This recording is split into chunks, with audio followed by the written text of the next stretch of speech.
Hello दोस्तों, Radhe Radhe, good morning. कैसे हैं आप लोग? आई होप आप सभी बहुत अच्छे होंगे और अपनी पढ़ाई भी अच्छे से कर रहे होंगे। और डियर फ्रेंड्स, जो भी हमारा डेली का टारगेट आ रहा है उसे भी आप कंप्लीट कर रहे होंगे, क्योंकि मैं भी उसे कंप्लीट कर रही हूँ। अगर आप लोग भी इस टारगेट को फॉलो कर रहे हैं तो ठीक है, ज़रूर कंप्लीट कीजिएगा।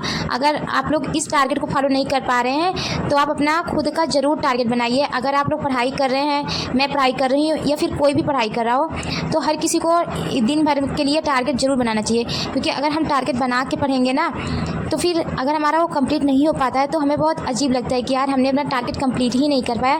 तो ऐसे क्या होता है कि हमें अपना टारगेट बनाना चाहिए, क्योंकि हम टारगेट बनाएंगे तो पढ़ेंगे, और जो बनाए रहेंगे और जो उसमें नहीं पढ़ पाएंगे तो हमें खुद भी अजीब लगेगा। तो इसीलिए हमें क्या करना है, डेली टारगेट बनाना ही है और बना के टारगेट पढ़ना है कि हमें सुबह से शाम तक क्या पढ़ना है, कितने सब्जेक्ट पढ़ना है। और हमें डेली टारगेट इसलिए भी बनाना चाहिए क्योंकि अगर हम हफ्ते का या फिर एक महीने का टारगेट बना लेते हैं तो ऐसे कंप्लीट नहीं हो पाता है।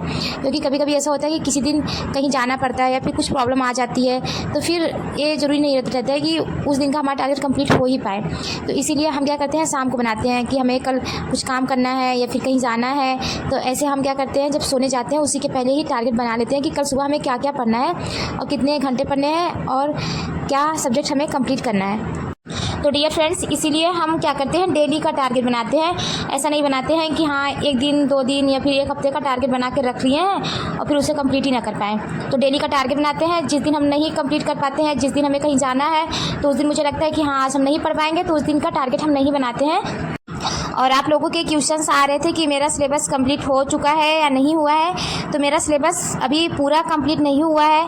अगर मैं मैथ की बात करूं तो मैथ भी मेरा सब्जेक्ट अभी बहुत बाकी है जो मुझे कंप्लीट करना है। बट जो मेरा टॉपिक कंप्लीट हो गया है मैं उसी का रिवीजन कर रही हूँ और साथ में अपना सिलेबस भी कंप्लीट कर रही हूँ, क्लासेस भी मैं कर रही हूँ। तो इस प्रकार से मैं अभी सिलेबस अपना कंप्लीट भी कर रही हूँ और जो मेरा हुआ है तो मैं उसका रिवीजन भी कर रही हूँ। और फ्रेंड्स, आज का जो हमारा टारगेट है वो हम देख ले रहे हैं कि हमें दिन भर में क्या पढ़ना है आज। तो डियर फ्रेंड्स, हमें मैथ में पाइप और टंकी के 50 क्वेश्चंस लगानी है। कल भी हमने 50 क्वेश्चंस लगाया होगा, कल का जो हमारा टारगेट था। आज हमें फिर से पाइप और टंकी के 50 क्वेश्चंस लगानी है। स्क्वायर हमें याद करना है 1 से लेकर 40 तक। टेबल याद करना है 1 से लेकर 30 तक। अगर 40 तक हो जाते हैं याद तो और भी अच्छी बात है। क्यूब याद करना है 1 से 30 तक। तो हमें स्क्वायर, टेबल और क्यूब भी याद करना है। स्क्वायर, टेबल और क्यूब हमें डेली याद करना है, क्योंकि अगर हम इसे याद किए रहेंगे तो हमारी मैथ स्पीड करने में हेल्प करेगा। तो इसीलिए हमें स्क्वायर, क्यूब और टेबल डेली याद करना है। 10 मिनट 15 मिनट डेली याद करना ही है। रीजनिंग में हमें आज क्रम और रैंकिंग के 100 क्वेश्चंस लगानी है। पॉलिटी में आज हमें विधानसभा पढ़ना है। कल हमने विधान परिषद पढ़ लिया होगा, आज हमें विधानसभा पढ़ना है। विधानसभा व विधान परिषद में कहाँ, किस राज्य में कितनी सीटें हैं उसके बारे में पढ़ना है। जैसे अगर हम विधानसभा की बात करें तो उत्तर प्रदेश में विधानसभा की जो सीटें हैं वो 403 है, पश्चिम बंगाल में 294 है, महाराष्ट्र में 288 है। इसी प्रकार से विधान परिषद जो है वो उत्तर प्रदेश में है और उसकी सीटें 100 है। और विधान परिषद हर एक राज्य में नहीं है, जैसे कुछ ही राज्य में है, जैसे उत्तर प्रदेश में है, महाराष्ट्र में है, बिहार में है, कर्नाटक में है, आंध्र प्रदेश में है और तेलंगाना में है।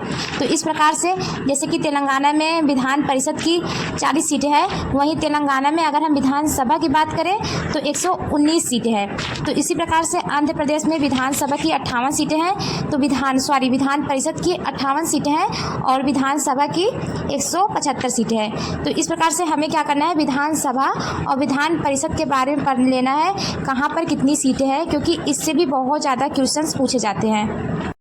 और फ्रेंड्स, हिस्ट्री में आज हमें विजयनगर साम्राज्य के बारे में पढ़ना है। कल हम हिस्ट्री में सल्तनत काल के शासन व्यवस्था के बारे में पढ़े होंगे, आज हमें विजयनगर साम्राज्य के बारे में पढ़ना है। स्टैटिक जीके में आज हमें झीलों के बारे में पढ़ना है, जैसे कि चिल्का झील है, लोकटक झील है, बुलर झील है, सांभर झील है। तो इस प्रकार से जहाँ पर जिस राज्य में झीलें हैं, जैसे कि अगर हम चिल्का झील की बात करें तो ये उड़ीसा में है, लोकटक झील की बात करें मणिपुर में है, बुलर झील की बात करें जो जम्मू कश्मीर में है। तो इसी प्रकार से हमें क्या करना है, आज झीलों के बारे में भी पढ़ना है और साथ में हमें करंट अफेयर्स की क्लास लेनी है। तो डियर फ्रेंड्स, ये रहा आज का हमारा टारगेट जो हमें दिन भर में कंप्लीट करना है। मिलते हैं नेक्स्ट वीडियो में। Bye, take care, stay strong every day my dear friends.